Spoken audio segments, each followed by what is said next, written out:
کہ جس نے زمین کو تمہارے لیے فرش بنا دیا ہے، والسماء بناء، آسمان کی عمارت پر چھت تمہارے اوپر کھڑی کر دی ہے، یہ سائبان کھڑا کر دی ہے، آسمان سے پانی اتارا اور پھر پھلوں کے رزق نکالے، فلا تجعلوا للہ اندادا، لوگوں ایسے نہ بن جانا کہ یہ کام کرنے والے ہم، زمین کے قالین بچھانے والے ہم، تمہارے اوپر آسمان کی چھت کرنے والے ہم، تمہیں پانی کی ضرورت وہ اتارنے والے ہم، تمہیں رزق کی ضرورت وہ تمہارے لیے مہیا کرنے والے ہم، فلا تجعلوا للہ اندادا، ایسا مت کرنا، اللہ کا کوئی ہم سر مت بنانا، اللہ کے ساتھ کسی اور کو آواز مت دینا۔ انداد میرے بھائیوں ند سے ہے جسے آواز دی جائے، جسے بلایا جائے، کوئی ضرورت پڑے، کوئی مشکل آئے، کسی اور کو بلایا جائے، ایسے نہیں ہونا چاہیے۔ تو انکار اور کفر کے ساتھ سب سے بدترین چیز یہ ہے کہ انسان اللہ کے ساتھ شرک کرے، اور اقرار اور ایمان کے ساتھ سب سے بری چیز یہ ہے کہ انسان اقرار کے ساتھ جو ہے دوستی انکار سے رکھے۔ بھائیو میری بات آپ سمجھ گئے ہوں گے، اسلام کا اقرار کرے، زبان سے بولے، لیکن دل کے اندر جو ہے منافقت رکھے اور پیار کفر سے اور شرک سے رکھے۔ جس طرح وہ درجہ کچھ ایسا ہے کہ اللہ تعالیٰ بڑے بڑے لوگوں کی غلطیوں کو، پاپوں کو، گناہوں کو اور لغزشوں کو معاف کرنے کا اعلان کر دیتے ہیں، لیکن اگر اس کے ساتھ اللہ کو یہ دکھ دیا گیا کہ اس کو اس انداز میں دنیا میں پیش کیا کہ اس کا کوئی اور بھی شریک ہے، تو بھائیو یہ شریکے کا دکھ درد تو انسان بھی برداشت نہیں کر پاتا۔ اور فطرت اللہ التی فطر الناس علیہا، اللہ نے انسان کو اپنی فطرت پر بنایا ہے، جو بندے کی فطرت ہے وہ حقیقت میں رب کی فطرت ہے۔ تو دوسری طرف منہ سے ایمان، اسلام، لا الہ الا اللہ، اور دل کے اندر جو ہے کفر سے پیار، یہ نفاق ہے، اور یہ جہنم کی سب سے گہری کھائیوں کے اندر اس کا جو ہے وہ ٹھکانہ ہے۔ لیکن ادھر فرمایا ان اللہ لا یغفر ان یشرک بہ، میں وہ اللہ ہوں جو تمہیں یقین دلوا رہا ہوں۔ کیا یقین ہے؟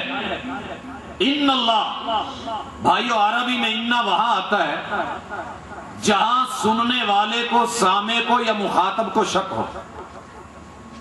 اگر کسی کے ذہن میں شک ہے وہ شک نکال دے، اگر کوئی ریب کی وادیوں میں گھوم رہا ہے وہ نکل آئے، اگر کوئی شکوک و شبہات کے دلدل میں ابھی تک پھنسا ہوا ہے نکالے خود کو۔ یہ انا کی چوٹ اس سے انسان کو کھینچتی ہے اور نکالتی ہے، جھنجھوڑتی ہے کہ اپنے ذہن کو صاف کر، شکوک ختم کر دے۔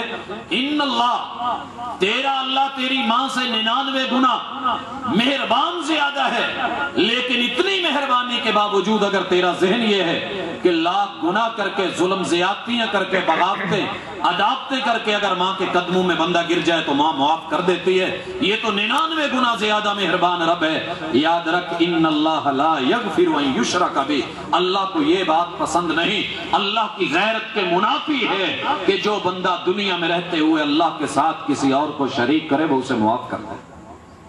وَيَغْفِرُ مَا دُونَ ذَلِكَ لِمَن يَشَاءُ، چور چوری کر کے آئے اللہ معاف کر دے، زانی زنا کر کے آئے رب معاف کرتے، بڑے بڑے ظلم پاپ گناہ۔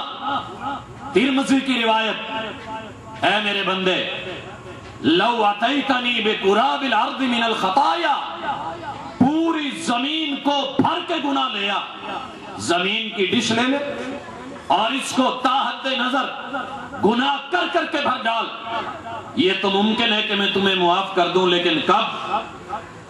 تو نے میرے ساتھ کسی کو شریک نہ ٹھہرا۔ اللہ اکبر۔ تو حضرات جب بات شرک کی ہوتی ہے، دو رویے ہوتے ہیں. اہل حدیث یا وہابی لوگ جنہیں بولا جاتا ہے، ان کے بارے میں معروف یہ کر دیا گیا کہ یہ ہر شخص کو مشرک کہنے میں بڑے آسان اور عام فہم اور بڑی کھلی زبان والے ہیں. بھائیو، میرا اعلان یہ ہے کہ ہماری اس دنیا میں جنگ یہ وہابی سنی شیعہ کی نہیں ہے. کتاب اللہ کو ماننے والا زیادہ نہیں، رمضان المبارک میں ایک مرتبہ ترجمے کے ساتھ اس کو پڑھ لے اور صرف ذہن کو حاضر کر لے، مجھے پیدا کرنے والے رب کی قسم ابھی وہ والناس تک نہیں پہنچے گا کہ اس کو اپنی زندگی کے ماضی کے 30 40 50 سال کا ایک ایک لمحہ اور عمل کردہ سین جو ہے اس کے سامنے دیوار کے اوپر اس کے جو ہے یہ مائنڈ اور ذہن کی سکرین میں گھومنے لگے گا اور اسے کہے گا کہ ہاں یہ وہ مقام ہے جہاں تو نے یہ غلطی کی ہے، اب بھی موقع ہے کہ اس سے باز آ جا اور رک جا، صرف اس کو پڑھنے کی ضرورت ہے، اٹھانے کی نہیں، ٹاکو میں سجانے کی نہیں، قسموں کھانے کے لیے سر پہ نہیں اور عہد کرتے ہوئے ٹیبل پہ نہیں. اگر ٹیبل پہ عہد کرتے ہوئے اور جو ہے وعدے کرتے ہوئے رکھا جائے تو شاید بڑے بڑے لوگ بھی کسی موقع پہ کہہ دیتے ہیں کہ یہ کون سا کتاب و سنت کا مسئلہ تھا، اگر غور سے پڑھا ہوتا تو اسی میں ملتا کہ عہد بھی قرآن ہے، وعدہ بھی قرآن ہے، وعدہ بھی رب کا پیغام ہے، وعدے کی پابندی بھی اللہ کا کلام ہے. شرک بھائیو یہ 3 حرفوں والا یہ وائرس اتنا خطرناک وائرس ہے. ایمان ہو تو ایمان لے گیا، اسلام ہے تو اسلام چاٹ گیا، اسلام بڑی بہار پہ ہے اس کو کھا گیا. احسان ہے بندہ محسن ہے، ان تعبد ربک کأنک تراہ. اس کی حالت یہ ہے کہ یہ رب کو یوں ہی پوجتا ہے، یوں بندہ بن کے رہتا ہے، مصلی پہ کھڑا ہوتا ہے تو یوں ان تعبد ربک کأنک تراہ، اسے رب سامنے نظر آتا ہے. جس طرح یہ اشارے کو چوک پہ نہیں کاٹتا کہ پولیس والا سامنے کھڑا ہے، یہ قیام میں اللہ کے کسی بھی حکم کی جو ہے یہ نافرمانی نہیں کرتا کہ میرا رب سامنے ہے، میں اسے دیکھ رہا ہوں. یہ صرف قیام میں نہیں، یہ گھر کے اندر بیوی بچوں، آل اولاد، ہمسائے، گلی محلے میں کسی کے ساتھ غلط قدم نہیں اٹھاتا.